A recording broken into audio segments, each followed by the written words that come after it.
क्या आपने भी लिया है होम लोन या फिर कार लोन या किसी भी तरह का लोन? क्योंकि आपको लगने वाला है एक बड़ा झटका।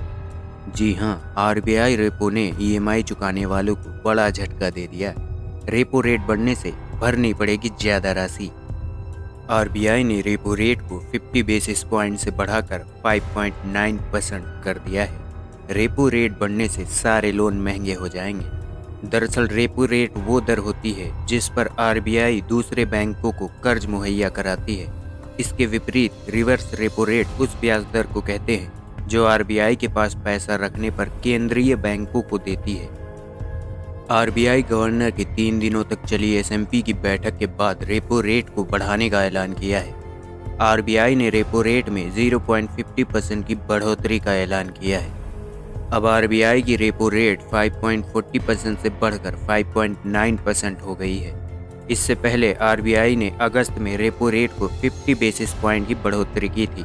पिछले मई महीने में भी हुई एमपीसी की बैठक में रेपो रेट को 50 बेसिस पॉइंट बढ़ाकर 4.90% कर दिया गया था। रेपो रेट बढ़ने से आपके लोन ईएमआई पर इसका असर क्या पड़ेगा? रेपो रेट बढ़ने से सारे लोन महंगे हो जाएंगे। दरअसल रेपो रेट वो दर होती है जिस पर आरबीआई दूसरे बैंकों को कर्ज मुहैया कराती है। इसके विपरीत रिवर्स रेपो रेट उस ब्याज दर को कहते हैं जो आरबीआई के पास पैसा रखने पर केंद्रीय बैंकों को देती है।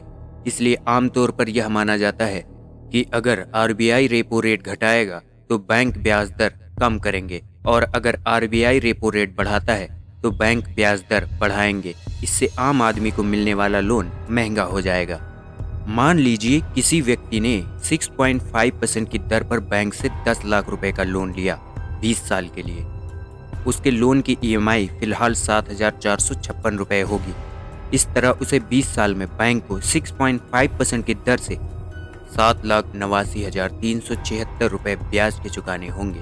यानी 10 के लोन के बदले उसे बैंक को 17,89,376 रुपए चुकाने होंगे। सीधा कहें तो 20 साल के लोन में 7,89,376 रुपए सिर्फ ब्याज चुकाने पड़ेंगे। अब मान लीजिए उसके किसी रिश्तेदार ने 6 महीने बाद दूसरे बैंक से उतनी ही राशि का लोन ले लिया 10 साल के लिए, पर उसकी ब्याज दर 7% सालाना है।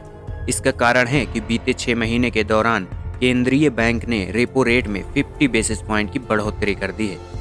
उसके बाद बैंक ने भी अपना ब्याज दर बढ़ाकर 7% कर दिया है।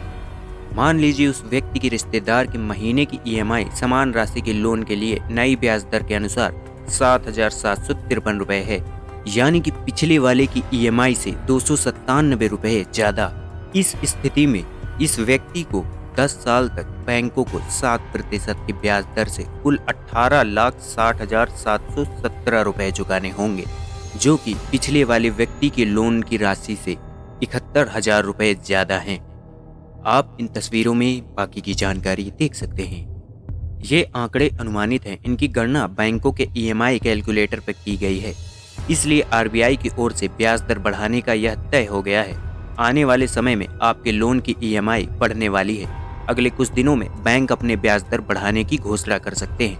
आइए जानते हैं 10, 20 और 30 लाख रुपए के लोन की EMI 50 basis point repo rate बढ़ने से कितना महंगा हो सकता है।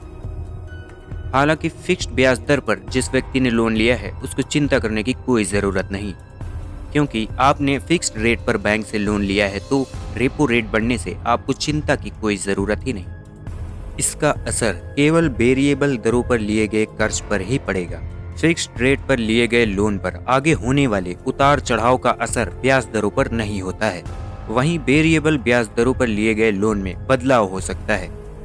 केंद्रीय बैंक की ओर से कहा गया है कि फैसला वर्तमान प्रभाव से ही लागू होगा। आरबीआई गवर्नर शक्तिकांत दास ने इस फैसले की जानकारी दी है। आरबीआई गवर्नर ने कहा है कि महंगाई का खतरा अब भी बना हुआ है। उन्होंने कहा है कि चुनौतीपूर्ण समय में देश की आर्थिक स्थिति सुदृढ़ है। हमारा जीडीपी ग्रोथ सबसे बेहतर है। आरबीआई गवर्नर ने कहा कि पूरी दुनिया संकट के दौर से गुजर रही है। फाइनेंशियल मार्केट के सभी सेगमेंट में उथल पुथल है। उन्होंने कहा कि त्योहारों के दौरान मांग में बढ़ोतरी की उम्मीद है। आरबीआई का कमोडिटी रुख कायम है। उन्होंने कहा कि सीपीआई हमारे लक्ष्य से ऊपर है, इसलिए एमपीसी ने रेपो रेट बढ़ाने का फैसला लिया है। एमपीसी के 6 सदस्यों में से 5 सदस्यों ने रेपो रेट बढ़ाने के पक्ष में फैसला दिया है। उन्होंने कहा है कि सरकारी खर्च बढ़ने से लिक्विडिटी में सुधार होगा। FY23 में ग्रामीण क्षेत्रों में मांग में सुधार दिख रही है। रियल जीडीपी ग्रोथ का अनुमान FY23 के लिए 7% है। कैसे काम करता है रेपो रेट? भारतीय रिजर्व बैंक बाजार में मुद्रा के प्रवाह को नियंत्रित करने के लिए रेपो रेट का इस्तेमाल करता है। जब बाजार महंगाई की गिरफ्त में होती है तब आरबीआई रेपो रेट बढ़ाता है। बढ़ी हुई रेपो रेट का मतलब होता है कि जो बैंक आरबीआई से पैसे लेंगे उन्हें वह पैसा बढ़ी हुई ब्याज दर पर उपलब्ध कराया जाएगा। उम्मीद है ये जानकारी आपके काम आएगी। आप इस वीडियो को लाइक करें, चैनल को सब्सक्राइब करें, अपने दोस्तों के साथ शेयर करें और कमेंट में हमें अपनी राय बताएं कि बढ़ती हुई महंगाई को लेकर आपके क्या विचार हैं। Bureau report UP24।